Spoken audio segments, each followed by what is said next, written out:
On today's show, we talk to three remarkable women. One is struggling with their marriage and with parenting. One is struggling with the passing of her husband just a few weeks ago. And one is struggling with not feeling like she grieved enough during her dad's recent health scare. Stay tuned.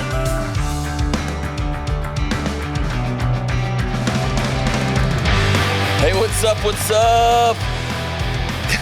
Welcome to the Dr. John Delony Show. I'm laughing because Kelly's looking at me as though I'm a child that she's very disappointed in. What did I do? It's so not you. I don't feel good. It's not you. I would not have known that you didn't feel good. You were on time, professional, kicking butt, brilliant as always. I won't make any comments about your appearance. It's like you're just here ready to rock and roll. I would say you're beautiful, but the internet gets mad. Like, you shouldn't tell her that, so whatever. Partridge in a pear tree. I'm sorry you feel bad. That's okay. Thank you.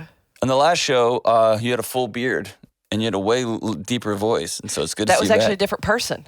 Oh. Named Austin. Oh, he had a hat on, so I couldn't tell. Yeah, he was wonderful enough to step in so that I could stay home.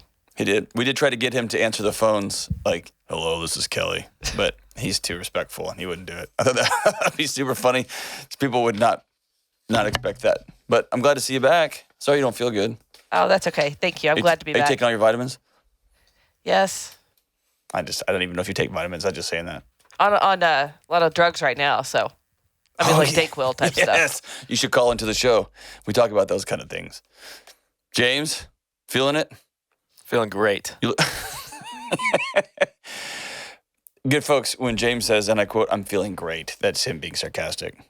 I'm not being sarcastic. No? No. You look full of joy today. I really am doing great. Is it the denim? Yeah, it's the denim. I think so. Whenever you wear denim, there's like a radiance about you. It's the bright colors. That blue yeah, it's good. All right, hey, let's go straight to the phones. I don't have anything else to talk about today. Actually, let's read one poem, and then we'll go. Let's see here. Here's another poem. Man. All these poems mention y'all. This show's about me. And all these poems mention you guys. Here's the greatest poem of all time. Oh, I think I've already done this one. From Heidi, I've already done this one. I put it back in the stack. I'll do it anyway. You need a screener for your mail. We'll do. I disagree. Yeah, we have had some. Man. This is from Heidi in Minnesota. James is super rad.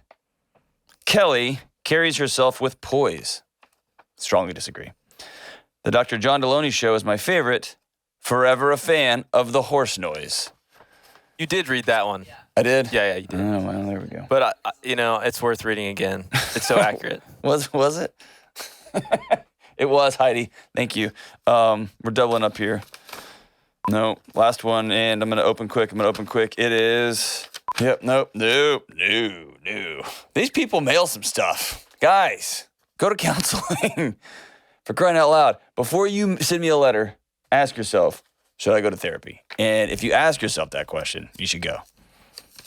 This one. Whoa. Whoa. All right, here we go. I have a poem for you. Here we go. Thank you for your words and wit and wisdom and whimsy. Thank you for your alliteration. Okay, here we go. It's my joy to surprise you with delight. That's not a poem. What is happening? Before we do this next time, Kelly and I are going to go through them and so that there's some semblance of order. Hi. If this is your first time to the show, this is how it always is. I don't really know what's happening here. And I read mail, and then I stop in the middle of it because there's some people who are struggling with with assignments. Read the syllabus. There's always those students. Here's the deal. It's not as if all the mail you receive are poems. Like, these are just feedback letters. There's things that maybe from the Ramsey show. So it's not like they're all going to be poems. That's why we need to screen them. I agree. You're It'd right. be great if you had someone that, screened things and did that. Oh, I see what you did there. It'd be cool if she came to work. That was a sick joke. Sorry. Too soon? Hey, good folks and friends and listeners to the Dr. John Delony Show. The world is bonkers, right? We all know this. And one of the most common questions I get is, how do I find a counselor in the chaos? I've reached out and there's a 6-month waiting list, or I can't afford it, or they only take insurance, or I can't get off work in time to go see somebody and it's way across town. What do I do? Because I want help with my anxiety, my depression. My relationships are hanging on by a thread. I want to be a better mom. I got to process this trauma that happened to me when I was a kid. Where do I find a counselor? So I partnered with BetterHelp because BetterHelp is customized online therapy that offers video, phone, even live chat sessions, so you don't even have to look at your therapist when you're talking to them if you don't want to. I've taken away all your excuses, and it's more affordable than in-person therapy. And these are real licensed therapists. If you reach out to them, you will be talking to somebody within 48 hours.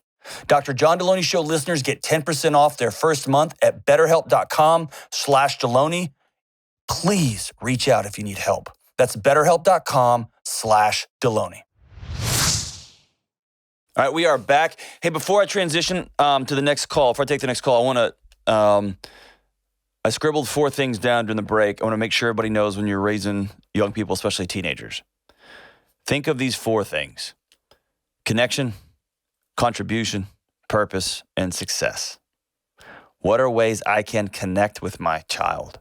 That is hugging. That is sometimes this morning I had, we ended up bumping the show back an hour. And so I talked with my wife and I drove my kid to school today. What are some ways I can connect? And we sang old songs in the car and I made sure I had my hand on the back of his neck. I made sure I'm touching my son on the drive, asking him about his day, what things he's going to be successful with today. We're connecting all the way. The second one is contribution. Kids have to contribute to the house. They've got to play a role in the house. They have to have jobs. They have to understand that they are of value to the function of this family and this home. And often we take away chores, we take away stuff when kids, we take away regulations and rules and boundaries when kids are struggling. It's the opposite. They have to know they play a role, and there's consequences to the family system when they don't participate. This will help them in school. This will help them become members of a society. The third one is purpose. They have to have meaning. What are we getting up every day to go do? We can't just go do algebra. We have to be working towards something. And the last one is success. Catch your kids doing well. Catch them doing good. Catch them being people of integrity. When they talk to each other, kindly pull them aside and say, that is how you treat your sisters. Thank you so much for treating them with dignity. Catch them being good. We often just spend all our time catching them when they get out of line. And be honest when you're out of line. When you yell, when you act like an idiot, when you act like a child, call it out and say, I just acted like a moron and I'm sorry. Or like 2 days ago when I was looking at my son's room, and I was like, dude, your rooms are like embarrassing. You got to fix this. And I went into my room and I saw how ridiculous my room looked. And I went back in my son's room and said, I'm an idiot. You learned this from me and I'm going to make some changes and then you're going to come along with me. But it comes back to that connection, contribution, purpose, and success. And so that's just an aside. You can write those things down and tattoo them on your face. All right, let's go to Paula in Columbia. Don't tattoo on your face. That's weird. But hey, Paula, what's going on? Hey, Dr. John. How are you? I'm good. And you? I'm all right. Uh-oh, that doesn't sound good. What's going on? My husband died 3 weeks ago after an 8-month battle with cancer. Paula, I'm so sorry. 3 weeks ago. Tell me about him. Yes. He was awesome. Yeah. The happiest person you've met, kind, wonderful, had great life, and has done a bunch of wonderful things in his life, and was just at a point in his life where he was sharing those with other people, teaching them things he knew. Throughout his cancer treatments, he went into every one of them with a smile on his face. He was everyone's favorite patient. Yeah. His goals were to eat, sleep, drink, and, kick cancer. And mine were to find all the best treatments and read all the medical journals, and he never once gave up. He was amazing. And 3 weeks ago, it caught him, huh? It did. Can I just tell you, I'm so sorry, Paula. Thank you. I hate that Thank for you. you. I can tell in your voice that you love that guy, and you won the husband lottery with that one. What was his name?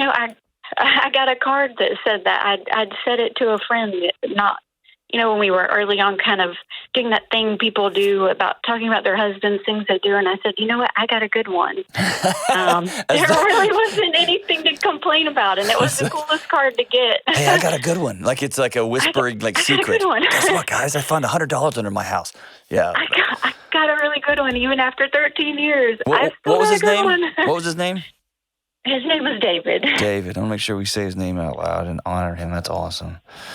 We actually, we have a son. Okay. How old? He is 5. Five. He's Okay. 5. And we say his name every day, and we sing to him, and we talk about him, and we have pictures. Charles Connor put pictures on our house, in little areas in our house, and he brought his dad to show and tell last week because he had to pick a word that began with D, and D is for dad. So Wow. he is doing awesome now. Yeah. And at the beginning of the journey, the first 3 months, we didn't tell him anything, but we found great resources, and we were able to bring him on the journey with us. He met nurses and ate at the hospital cafeteria, and he knew his dad was sick, but it helped him with compassion and empathy, and he is the coolest kid, and part of that was because he had the coolest dad. Yeah. So... And I know where you're going with this, so before you even say it, I'm going to tell you. And he had the coolest mom, too.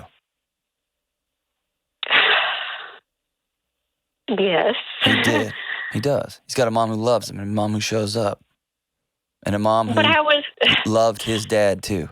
And that's magic. I was more the operational parent, Doesn't though. matter. No, listen, I am the fun dad. And you know what wouldn't happen?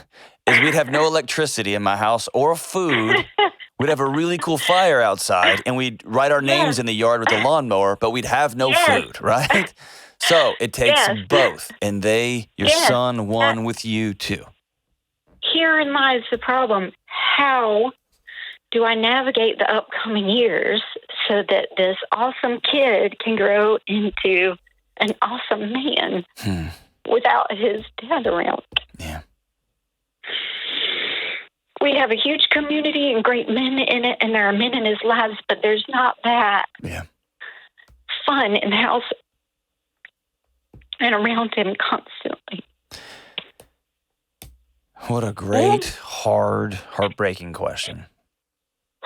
And thank you for trusting me with that. I know it's even hard to say out loud, because every time you have to say those words without dad, the whole thing just pulls that scab off again. So here's the thing. I'll answer your question, but I'm going to answer it with a caveat, okay? Okay. This is a next year question. Okay. You're 3 weeks out.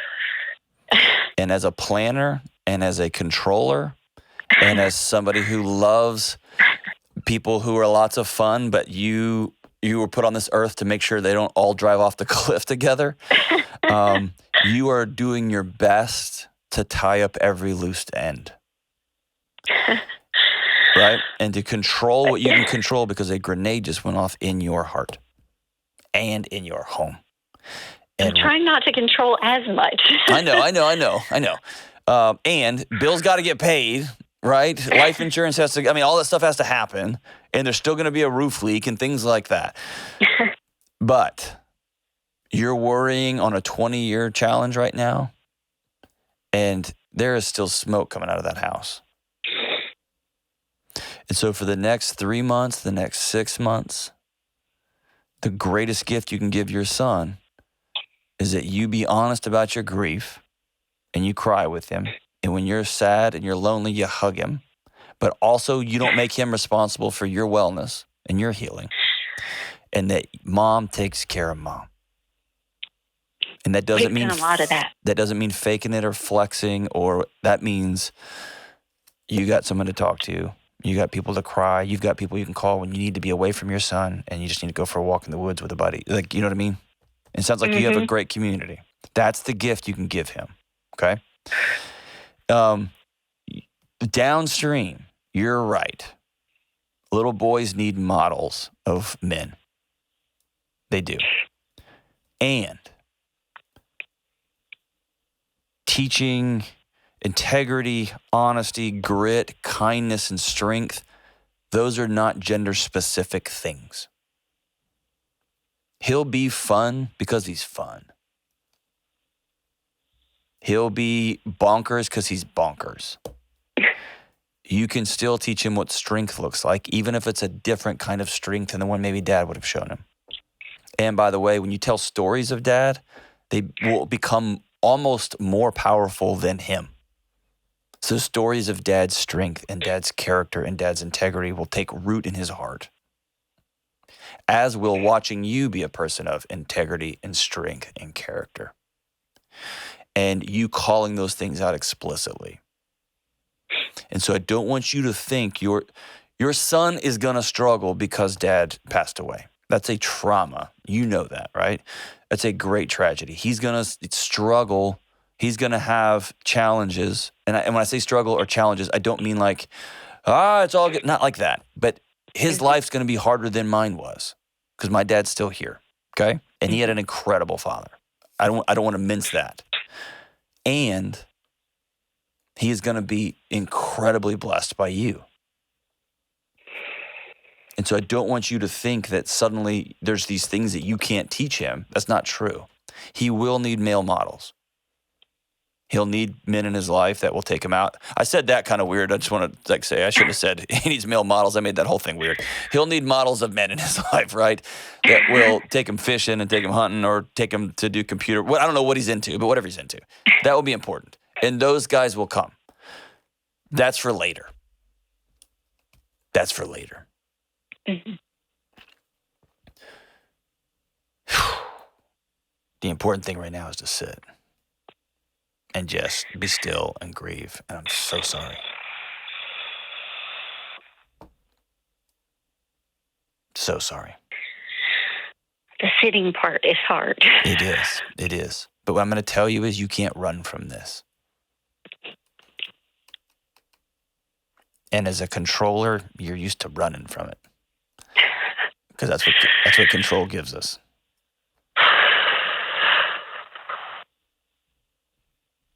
Are you set up financially? Are y'all okay there? We became 100% debt-free a month before he passed away. Wow. It was a challenge. And, Dave, there's always a person who's gung-ho and there's somebody who's not. Mm-hmm. And so David begrudgingly followed me the entire time, but we did it together. Yeah. And being able to look back and say that we did it together is way cooler than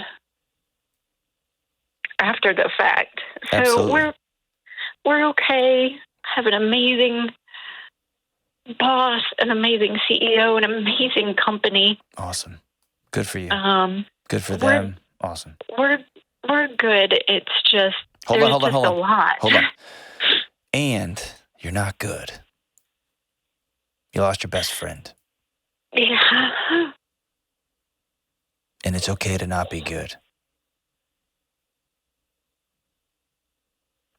It's okay to not be good. It's okay to not be strong. It's okay to not be in control.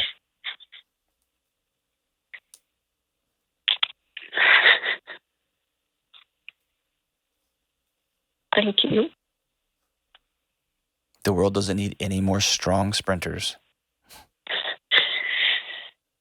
Right? Dave always says, my Dave always says, he reads the tortoise and the hare every year and the tortoise wins every time. Your little boy, Paula, is really lucky to have you.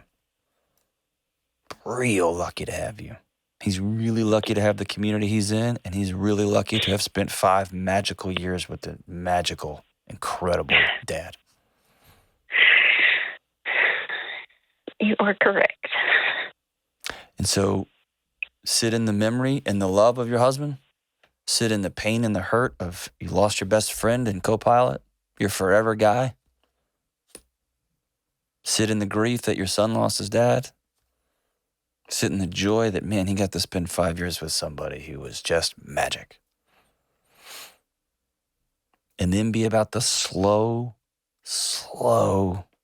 process of healing. Don't hide your grieving from your son. Don't bury him with it either. Put people in your life that will call you out on making sure you're eating, making sure you're walking, making sure you're going to work, making sure your son's got somewhere to go on the weekends and go play and be around people his own age. Make sure he's got a counselor that will walk with him. That'll be different than you, more than likely. And recognize this isn't a sprint. This isn't something you can wrap your arms around. You can't control grief. You can't wrap it up and hold it really tight. It'll pull you underwater. You have to breathe through it. It's so hard, and I'm so sorry. And by the way, there's no rules to grief. It'll hit you at weird times and weird moments. There's no expectations. You have to grieve like this and this way in this amount of time. People are going to try to shape your grief to make them comfortable. They don't get that. Your story is your story, and your son's is your son's. And y'all are in this together. And what an extraordinary testament to the world, your husband, who fought valiantly, who smiled all the way to the end, and who handed that baton of being free financially to you. He just made it. What an incredible testament. So David, we salute you, brother. And we all hope to see you sometime. And high five you, man. Thanks for being a husband who loved his wife and loved his kid. Whew. Thanks for the call, Paula. Thank you so much. We'll be right back on the Dr. John Delony Show. The world has become more and more chaotic and uncertain and loud. And it seems that everyone has anxiety. I've been there and so have you.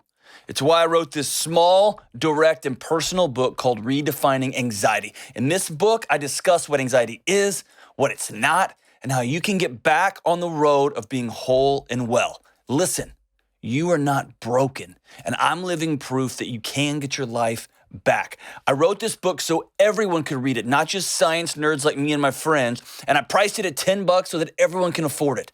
This little book landed on the bestseller list and is now being purchased by the case and given away in counseling offices, universities, churches, and homes across the country. I don't care if you're a teenager or an executive or a 75-year-old grandmother, this book is for everyone. So go to johndelony.com and get your copy of Redefining Anxiety today. All right, we're back. Let's take one more call. Let's go to Alex in Portland, Oregon. What's up, Alex? Hi, John. How are you? I'm outstanding. How about you? Not too bad. Not too bad. The undersell of the year. What's up? Right. Yeah, I got an interesting question. Nobody calls my show because when things aren't too bad, nobody does. Right. Yeah. Yeah. We just want to say hi. Just calling to say what's up. What's up, Alex? How's it going? So my dad recently, just a couple weeks back, had a heart attack and he almost died. Okay. And I feel guilty for not feeling bad about it. I'll get to the meat of everything you want to know. My main question is this normal? And if it's not, what do I do about it? If it is, how do I deal with the guilt of not feeling bad? So when you say you didn't feel bad, what does that mean? Tell me about that. I don't feel the sadness that I would expect to. Like, my parents have been married for 48 years. The thought of losing my mom makes me sick to my stomach. Okay. My dad, almost indifferent. And I didn't have a great relationship with him, but he was never a bad dad. Yeah. I didn't have that connection. Okay. So paint me a picture in like a sentence or two.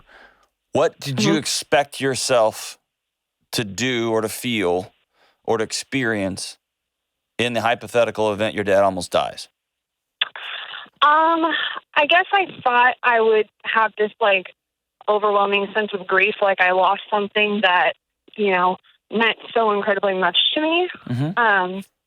And like, just like I would with my mom, and that would just break my heart. But yeah, with him, I don't know, like I felt sadness, but the sadness was for my mom for almost losing him, So I don't know, it hit me weird. And like, I realized when she called me and told me that, I could hear it in her voice. She was just distraught. Sure. That's what hurt me. So I don't know, once I like started thinking about it, I realized that's what my sadness was. It was for her. Mm-hmm. And I don't know, I've seen him since, and, you know, he's doing fine. He had really high cholesterol, and one of his arteries was almost completely blocked. Mm-hmm. And he's being incredibly stubborn, and he's saying, well, it took 67 years for that artery to block, so now I have another 67 years. He's just being, like, so cavalier about it. And when he was in the hospital, he wanted no attention. Like, he didn't want anyone to know, and it was, you know, oh, don't tell anybody. And now that he's out, he loves all the attention he's getting, and he wants to talk about every little detail. And it's a lot for me. I'm like, I can't, you know. Here's my guess, Alex. This isn't just about the heart attack. He's been this way for your whole life. Is that fair? Yes. Yeah. And it's exhausting and annoying, and it is okay. For whatever it's worth, and I'll tell you, it's not very much. It is okay to not like your dad. Okay. You can love somebody and not like them. You can love somebody and respect them and not want to hang out with them. Mm-hmm. Yeah. Here's a couple of things I've learned working in grief for forever now, and trauma and tragedy. We have these Hollywood pictures of what happens. There's even a lot of research on juries. And when people respond, they find their husband has passed away or their kid has passed away, and they don't respond in a Hollywoodized way. They're often looked at as a suspect. Mm-hmm. Or why did you call this person that? What I will tell you is that whatever picture you have of you, how you think you're going to respond, you have no idea. None. Right. Most people, most of the time, don't scream and yell and weep and fall down on the floor. They go stone numb.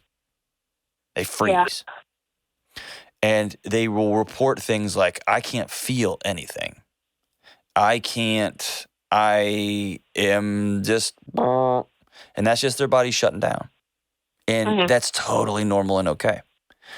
Here's what I want to give you to carry you on in the next however many years. You're going to have your dad with you, your mom with you, and just as you learn about Alex more. Be curious with your responses, not judgmental of them. Okay.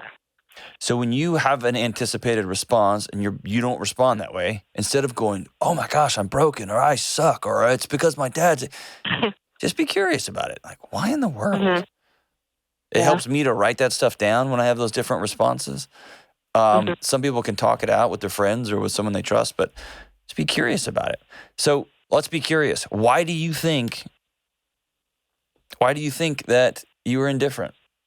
And it's okay to say, I don't like him. I have never liked him. Yeah. He hurt me growing up.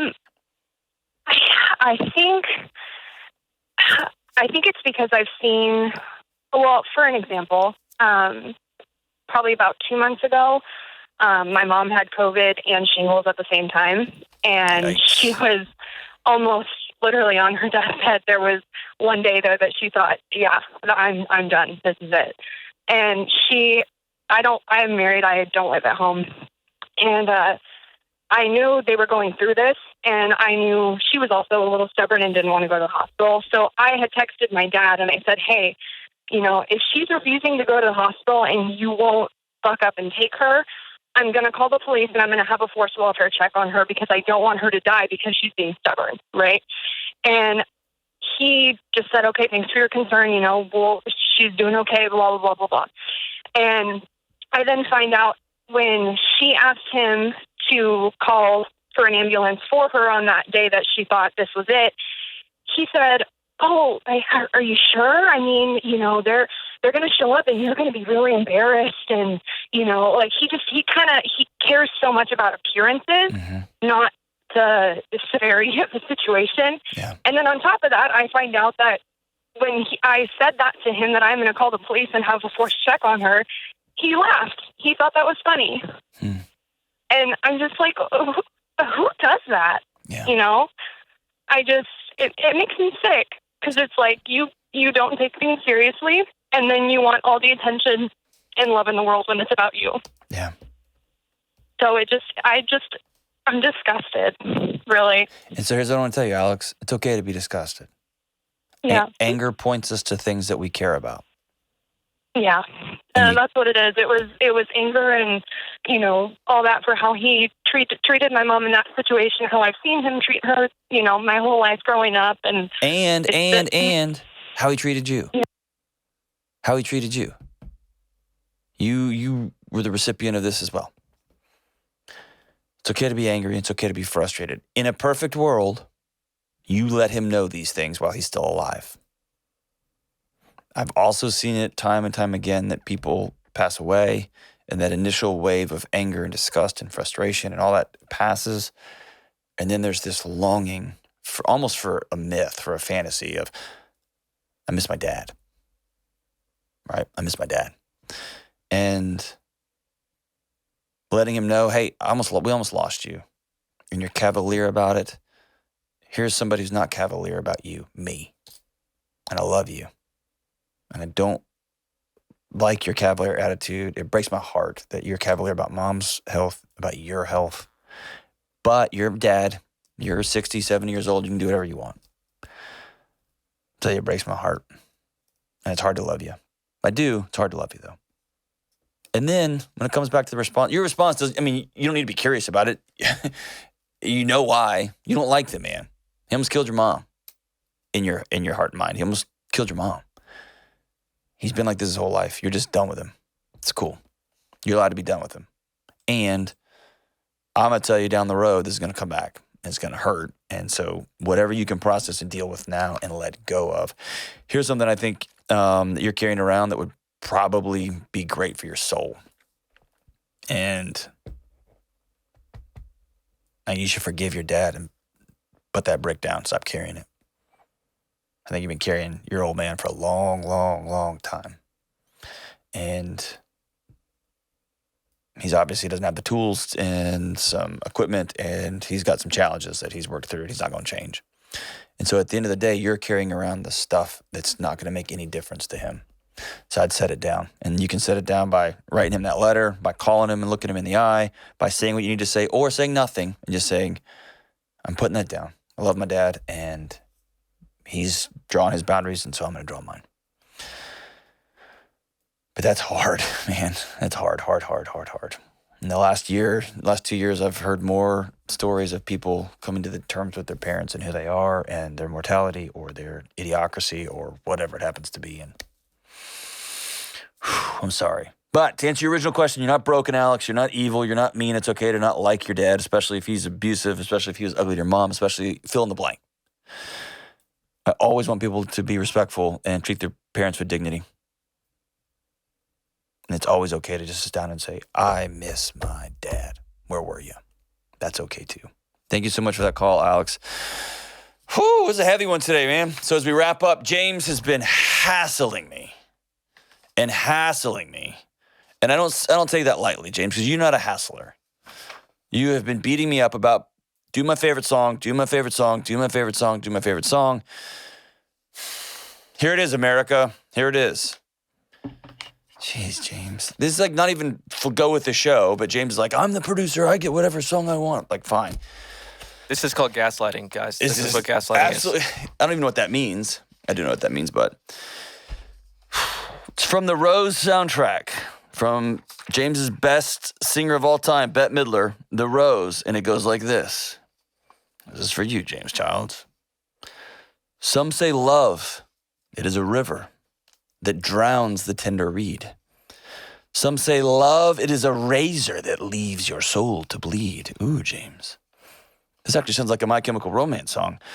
Some say love, it's a hunger, an endless aching need. I say love is a flower. In you, it's only seed.